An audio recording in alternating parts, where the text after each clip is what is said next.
Hello everyone. ఇవాళ మనతో పాటు ఉన్నారు creative director and political analyst Geetha Krishna garu. వారితో మాట్లాడదాం.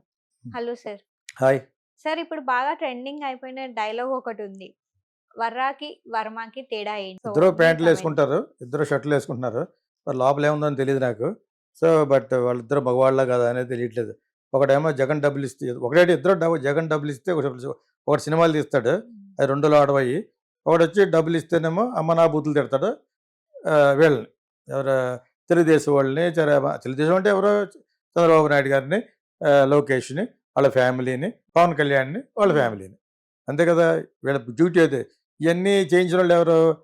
అక్కడ ఉన్న అవినాష్ రెడ్డి, భారతీ రెడ్డి యొక్క సెక్రటరీయే వర్రా అన్నవాడేనా, అటు వర్రా రవీందర్ రెడ్డి అని వాడిని కాళ్ళు ఎరదా డబ్బాలు పెట్టారు. వాడు పెట్టిన పోస్టులు ఇలాంటి షిట్ తినమాట తింటావా? అవినాష్ రెడ్డి ఎవడన్నా బుద్ధి ఉందా? ఆడికి సిగ్గుందా? ఆడు పెళ్ళాను అని మనం ఆడి పెళ్ళానికి పెట్టరు నువ్వు. అదేవిధంగా జగన్ పెళ్ళానికి పెట్టు. Why are putting to these people పోస్టులు తమాషాగా ఉందా? అదేవిధంగా వీళ్ళు పెట్టినా కూడా వాళ్ళ మీద కేసులేయాలి. ఇప్పుడు కూటమి, అప్పుడు తెలుగుదేశం, జనసేనలో ఉన్న వాళ్ళు ఎవరిని పెడితే వాళ్ళ మీద కూడా కేసులేయాలి. నేను మాట్లాడేది మిగతా వాళ్ళు మాట్లాడలేదులా ఉండకూడదు. నేను న్యాయంగానే ప్రజల తరపున మాట్లాడతాను. వీళ్ళందరూ పెడతారు వీళ్ళు గవర్నమెంట్ అని చెప్పేసి, వాళ్ళు మాట్లాడారు, వాళ్ళు కూడా చెత్తగా పెట్టారు. అవన్నీ బయటికి యూట్యూబ్ ఉంటుంది కదా, యూట్యూబ్ ఉంటుంది, వాళ్ళు డిలీట్ చేసినా ఉంటుంది, తమ్ముళ్ళు మార్చినా ఉంటుంది, ఒరిజినల్ రిట్రీవ్ చేసుకోవచ్చు. తెలియకపోతే చెప్తున్నాను. యాక్చువల్గా వీళ్ళ పెట్టాలి, అలా పెట్టాలి. అప్పుడు కోర్టు జడ్జి గారు చూస్తారు. ఇప్పుడు ఏదో డిఎస్పి పోలీసు సరిగ్గా మాట్లాడలేదని మన ఎవరో పవన్ కళ్యాణ్ అన్నాడని చెప్పేసి కొంచెం ఎక్కువ రియాక్ట్ అవుతారు. అది చూసిన ఎవడన్నా అంటాడు వీళ్ళని అసలు అక్కడికక్కడ కాల్చి చంపేయాలన్నాడు ఆయన ఎవరో పోలీస్ ఆఫీసర్. అంత ఘోరంగా ఉంటుంది. నేను కూడా అవన్నీ చూసిన తర్వాత మీరు అంతకుముందు చూడలేదా అంటే, నిజంగా అంతకుముందు అన్ని ఎలా చూస్తాను నేను. వాళ్ళకంటే ఒక నిఘా ఉంటుంది తెలుగుదేశానికి, జనసేనకని. నేనైతే ఏం చెప్పినవి కాకుండా నాకు తటస్థ బండి 2-3 చూస్తాను. అందుకని అన్నీ చూసేస్తాను, నాకు వేరే పని లేదటి. ఇదే పెద్ద అరువు ఇలా చెప్పడం. బట్ ఆ విధంగా ఇవన్నీ బయటపడుతున్నాయి కాబట్టి ఇంత ఘోరంగా అన్నాడు. ఆ పోసాని గారు అన్న మాటలే అంత ఘోరంగా అన్న సంగతి తెలియదు నాకు. రే ఎదవా ఎవడ రెడీ గాలి గోలుకి చంద్రబాబు నాయుడు ఫ్యామిలీ కాలు గోలికిని వీళ్ళెవరు కూడా ఎన్న పెట్టోళ్ళు అందరూ కూడా దొంగ చెత్తనాడు. నెలకు 10,000 పడేది చేస్తారు.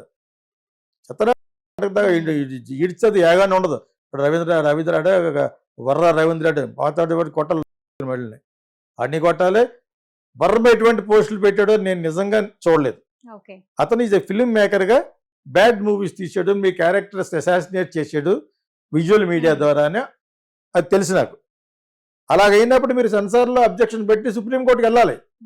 వెళ్ళారు, అయినా కూడా రిలీజ్ చేశారు కొన్ని కట్స్ ఇచ్చి. కమ్మ రాజ్యంలో కడప రేట్లు, పొంగు రాజ్యంలో ఆర్డర్ రేట్లు, టైటిల్ ఒకటి సరిపోయింది, లోపల సరిగ్గా చూపించాలి. నేను ఆ సినిమాలు ఏం చూడను, చూస్తే ఉన్నది పొడైపోద్ది, చిప్పు దొబ్బేస్తుంది. అర్థమైందా?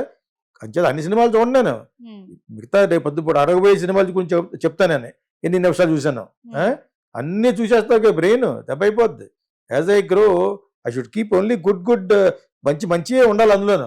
మరో అంటే మీ అందరూ కూడా చెప్తున్నాను, మరి చెత్తంతా లోపల పెట్టేస్తాం అనుకో కుప్పతోటలా ఉంటుంది, కార్పొరేషన్ కుప్పతోట ఉంటుంది, అలా ఉంటుంది నిండిపోయి ఈ బిస్లరీ వాటర్ వేస్ట్ బాటిల్ తోటి. సో వర్మని ఎందుకు పెడతారు? మొన్న చెప్పిన దాంట్లో వర్మది మీద మటుకు పోస్టులకు అతనిలాగే ఎవరు వర్రాగాడిలాగే డిఫరెన్స్ అడిగేవాడు చెప్తున్నాను. అంత పవర్ఫుల్గా, అంత దరిద్రంగా, అంత దాన్ని ఏమంటారు ఫిల్తీ లాంగ్వేజ్లో కానీ ఉంటే ఇతన్ని పెట్టాలి, ఇద్దరిని కూడా థర్డ్ డిగ్రీ కొట్టాలి.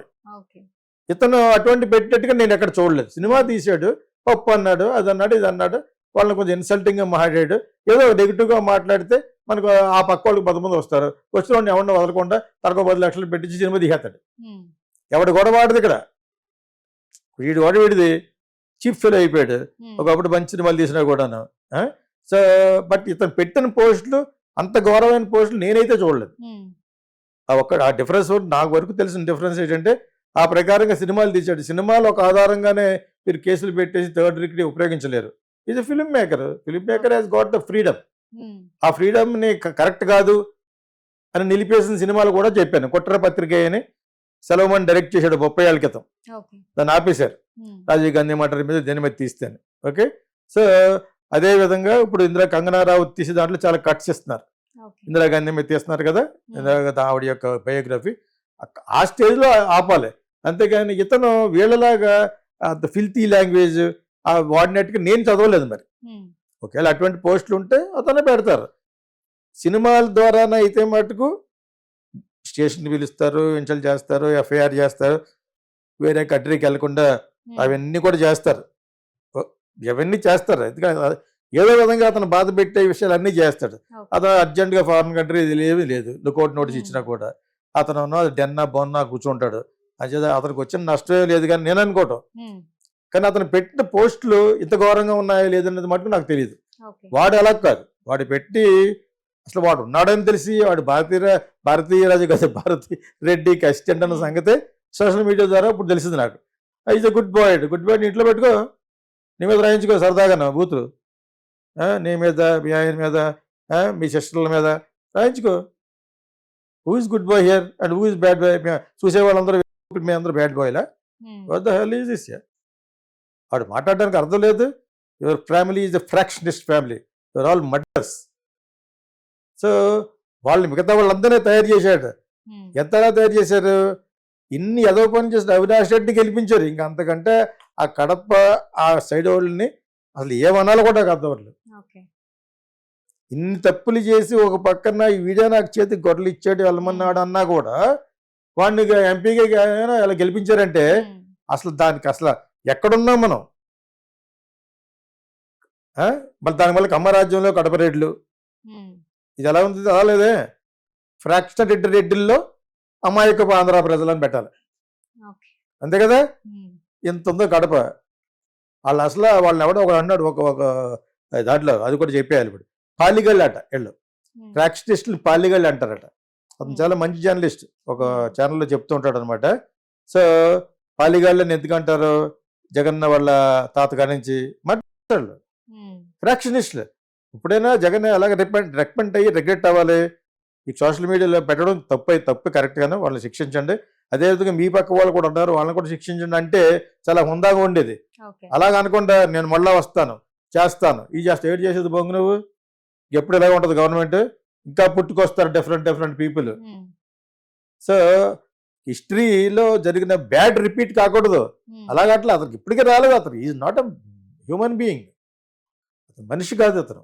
ఉమ్, సో అదేవిధంగా ఈ పక్కన ఉన్నారు, ఈ పక్కన పోని శ్రీ వైష్ణవులు చాలా మంచి వాళ్ళు అంటే కూటమిలో పర్లేదు, ఇక్కడ అదే జరుగుతుంది. ఉమ్, ఇక్కడ ఇలా ఉంటేనే కరెక్ట్ అని ఒక గట్టి నమ్మకం వీళ్ళకి.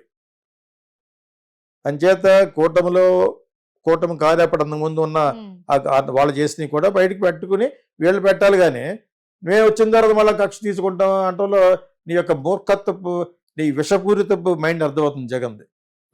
జగన్ ఏంటి, భరతిరెడ్డి ఏంటి, అవినాష్ రెడ్డి ఏంటి, దేర్ ఆల్ అడే సజ్జలారు అన్నవాడు ఎవడు ఆడు కొడుకు. మేము ఒకసారి అడ్వైజ్ ఇచ్చి మీరు రాంగ్లో వెళ్తున్నారని చెప్పడానికి ఒకసారి చెప్పాను ఆల్రెడీ ఉమ్, 3-4 months బ్యాక్, ఇప్పుడు ఎలక్షన్ ముందు. వాళ్ళు లైన్లో రావట్లేదు అని చూస్తున్నాడు ఎవడో సజ్జల. ఉమ్, నేనేం చేయాలి నిన్న సుప్పెడ్ మంచి చేయాలనుకో దాంట్లో I'm citizen of India and also water in Andhra, what ever it is. Okay. I'm a fellow being um, in Andhra and I'm responsible film maker. జవాబు చెప్పాను. ఈడొకడు అక్కడ కృష్ణమోహన్ ఇద్దరు ఉన్నారు. ఉమ్, ఎవడో ఒక కృష్ణమోహన్ గడికి ఇచ్చారు గట్టిగాను, కృష్ణమోహన్ రెడ్డి అన్నవాడు. వాడి పాత్రధారే, ఓకే. వాడు వెనకాల చెప్తూ ఉంటాడు అనమాట. వీళ్ళంతా కలిసి జగన్ని ఒక స్పైన్లెస్ ఇడియట్ గా చేశారు. Um, criminal, not idiot. If is just an idiot పర్లేదు, ఈజ్ ఎ క్రిమినల్. ఉమ్, ఇడియోసిటీతో ఉన్న క్రిమినల్, మూర్ఖత్వంతో ఉన్న క్రిమినల్ అతను. జైలేంద్రనే ఇదే ప్రపంచం అంతా ఇదే అనుకున్నాడు. జయలలిత గారు అనమాట. ఉమ్, ఒక 16 ఆఫీసులు కట్టేసుకుని ఎవడ బాబు సభను కొట్టావు? What is your property before, what is now? Um, that is applicable Chandrababu Naidu also, okay. Including Pawan Kalyan also. ఇంతలా ట్రాన్స్పరెంట్గా ఉండి ప్రజలు అడగగలిగితేనే మీకు మంచి ప్రభుత్వం వస్తుంది. ఉమ్, 4 పెడతారు, ఈడు మొత్తం ఇలాగ నేస్తున్నట్టు ఇలాగ అనకూడదు. వాడు ఎవడో నా కమ్యూనిటీ అంటున్నాడట, దుబాయ్ ఫోన్ చేసి ఆయన అన్నీ డైరెక్ట్గా చెప్పేస్తాడు. మరి అది చెప్పాలరా, ఎలా చెప్పాలి? కాకపోతే చెప్పకూడదా? ఉమ్, వాడు ఎవడో ఆ కమ్యూనిటీ ఒకటే దుబాయ్లో వాడితో మాట్లాడుకుని బాబాయ్ ఆయన అసలు చేస్తున్నాను కాపు డైరెక్ట్గా మాట్లాడేస్తాడు. ఉమ్, ఎలా మాట్లాడాలి? అబద్ధం మాట్లాడాలా? అటువంటి యాటిట్యూడ్ అంటే మీకు ప్రభుత్వం మంచి ప్రభుత్వం ఎలా వస్తుంది? ఉమ్, వాళ్ళే రిపీట్ అవుతూ ఉంటారు. People history will repeat. కరెక్ట్గా మాట్లాడి అది అందరికీ తెలియపరిచి ప్రజల్లో కూడా చైతన్యం తెప్పించి ప్రజల్లో ఒక విప్లవం తీసుకురాగలిగితేనే నీకు గవర్నమెంట్ మారుద్ది.